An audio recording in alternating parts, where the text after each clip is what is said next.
going crazy how heavy these OEM seats are.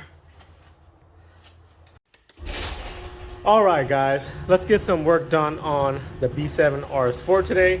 So today I want to install a pair of seats into the B7 RS4. So about a month ago, I picked up a set of front and rear B9 S4 seats. Let's check them out. Dang, isn't that fire? So I actually found this whole set here from some guy that was parting out his crashed B9 S4 that was about like 2.5 hours away from me.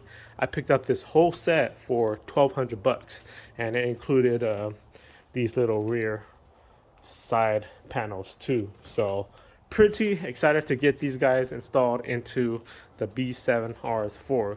But in this video, I'm going to show you guys how I'll be installing the front passenger and driver side seats first, and then for a different video I'll show you guys how I'll be doing the rears, because the rear is going to be a little bit more difficult, but the front should be pretty easy and kind of straightforward. So do you guys think that this is a downgrade from the stock B7 RS4 seats here?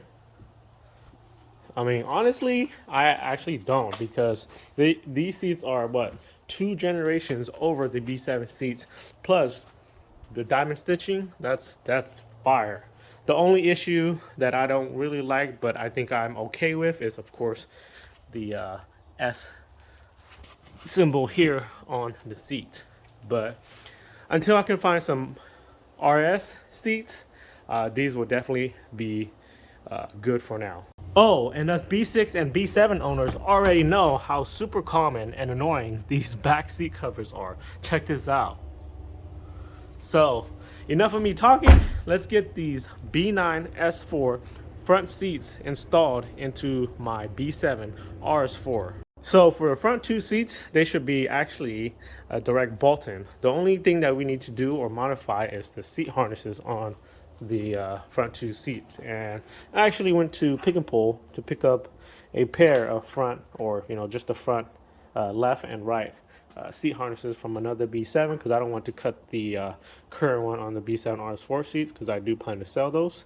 So I went to Pick and Pull and cut myself some harnesses, and then I will be showing you guys how I'll be doing that on the new B9 S4 seats. Real quick, before I get these seats installed into my B7 RS4, I just want to ask, can you guys help do me a favor and hit that subscribe and like button right under this video? This will help me a bunch and allow me to make more videos like these that could possibly help you guys out on future installs. Thanks, guys. So let's start with the passenger side first. So the first thing I'll be doing is actually unbolting the seat from the car. The seat is actually only held in by 4 M10 bolts, and so you have 2 up front here. To be able to access the 2 up front here, you got to move the seat back, which I've already done. You have one right here, and then you have another one right here, and then you have another 2 actually holding the seat rail on the back. So let me show you guys where those at. And the first thing, to be able to see the back ones, you will also have to move the seat up forward some more. So let's see if that will do it. Yes, right here. So you got one right here, and then you have another one. It's kind of dark, but right there. So if you take all 4 of those bolts out, the seat should be able to come out.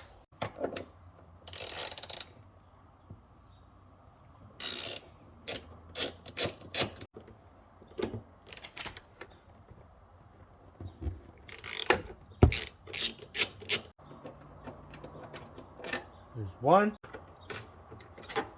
There's 2.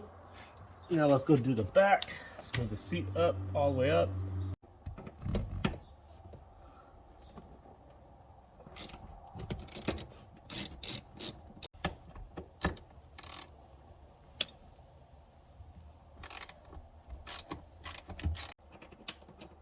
Here's 3, and here's 4.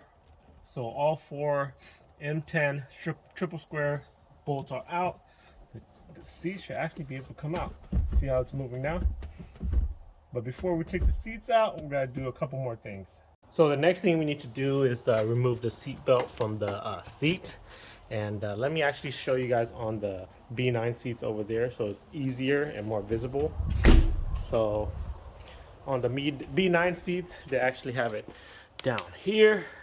And let me show you guys how I'll be removing that, which is going to be the exact same way as you would do it on the B7 seats. Okay, so this is actually pretty simple to do. So all you gotta do is lift up this little tab piece right here, all the way up, and then push it down, and then just pull it out like that. And then the way you would install it is, you see this whole slot here, put it in there and just pull it up and it'll lock in. So again, pull this guy up, slide the belt down, all the way down, and then just pull out.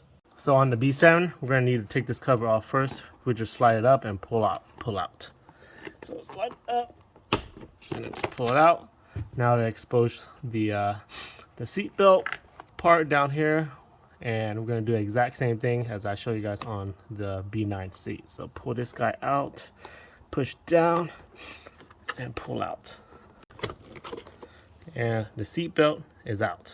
So the next thing we're gonna need to do is disconnect the negative battery cable off of the battery, because now we're going to be messing with the electrical stuff. Whoops. Put this back up. Okay. And all I'm going to do is disconnect this negative terminal by unbolting a little bit this little 10mm nut.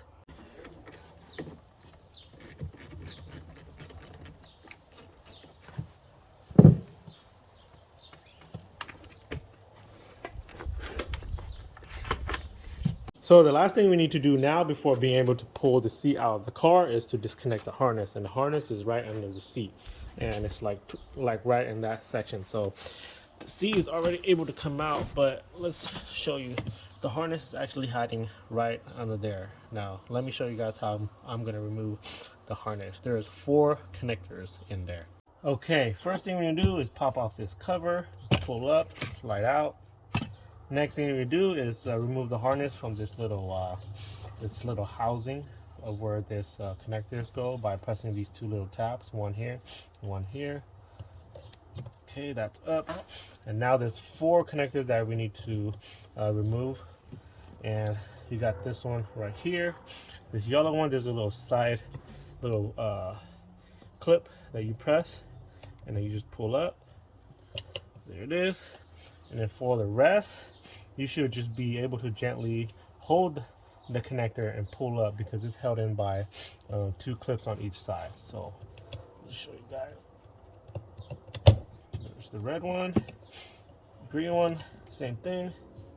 Just like wiggle it out, and the black one, same thing. There it goes. Wire harness is out. Now we can pull the seat out of the car. Oh, crazy how heavy these OEM seats are. All right, passenger side seat is out. Now let's get to rewiring the harness on the passenger side B9 seat. So let me show you guys the difference between the 2 harness. So this here is the B6 or B7 harness, and this here is the B8 harness, or B9 harness, sorry. They look pretty close. Color coding is, you know, the exact same actually, yellow, red, green, and black, but the harness style is just a bit different, so that's why we're going to need to rewire it. So I will actually be splicing the wires together by soldering the wires together. I don't think I'm going to show the exact process of how I'll be soldering the wires together, because there's actually a lot of really good videos on YouTube on how people did that, so you guys can go and do that. But I'll probably show you some before and after on how it came out. But anyways, I also have a table of the wiring color code coordination from a B6, B7 wire harness to a B8 wire harness. And from what I've heard, the B8 wire harness is almost exactly the same as the B9. So I can share that table to you guys, or you guys can also find it online, because that's where I found it. Just message me through IG, and I can send that picture over. Alright, so here's the setup that I'm going to use to solder the wires together. Just going to use a soldering pan and everything else needed to solder the wires together. So let me go ahead and get this going. So here's the very first solder. Not perfect, but pretty good and pretty decent, pretty tight together. Now let's go ahead and finish all of the rest. All right, guys, just real quick too, I just want to show you this. This is one connector fully done. All of the soldered and covered up. Okay, so finally got the passenger side seat in, and it's looking really good. So the only function I actually have is just the positioning of the seat. So the front and back, up and down on the seat. The seat has seat heaters, but right now I was not able to wire it up because the B9 seats wiring setup for the heat seaters is different from the B7, so I have to look into that. The car does actually have an airbag light on, so I have to look into that as well. And the lumbar actually doesn't work too, so I also have to look into that. But the main thing that I'm happy that I got to be working is the positioning of the seat. As long as that worked for now, I'm happy with that. The seat also has, I think, massage seats, but you know, the B7 doesn't have that option, so I'm just gonna disregard that. But other than that, I'm pretty happy with how it came out. So from my research that I did and how everyone said that this was a direct fit, it was actually not a direct bolt in setup. So on the B9C, there's like a little nub at the end where this bolt was holding down here that I have to cut off to be able to bolt it down. And plus the seat railing is kind of like different in the way it's set up. I mean, all of the bolts and holes line up, but it's just that the front seat rails was more separated, and the rear of the seat rail was more inwards, so it's kind of have like a little opened seat rail from the rear to the front. So I had to really force the rails to its position to be able to bolt down the seat. So here's the driver's side seat, and here's that nub that I was talking about on the passenger side that I had to cut off. And on the driver's side, I'm gonna have to cut this off too to be able to bolt down the seat. But other than that, what I'm thinking to do now is just install the driver's side off camera and to show you guys how it looks with both front seats in. All right, guys, the driver's seat is finally in, and check it out. Both front B9 S4 front seats. Man, these are looking real nice. So, like I was saying, I was only able to get the power seat functions to be working. Everything else is not working. For example, the seat heaters and the lumbar and stuff, because the wiring setup on the B9 seats are different, and I'm gonna have to do more electrical work. But that's okay for now. I don't really need the heated seats at this time because it's summer, and plus I don't really use the lumbar that much. The most important to me was the movement of the seat, you know, up front and back, up and down, and you know, the reclining and whatnot. But I'm really happy with how these came out. So now I'm gonna have to do the rears, and that's gonna be in another video. So if you guys have any further questions about the install, just comment it down below and I will try my best to help you guys out. Also, you guys can reach out to me on IG and I will respond on there too. But anyways, I want to thank you guys for watching this video. Don't forget to subscribe to help support my channel. Comment any sort of feedback to help my channel grow, and like this video if you guys find it helpful or if you guys like the new seats. Thanks guys. I will see you guys in the next video.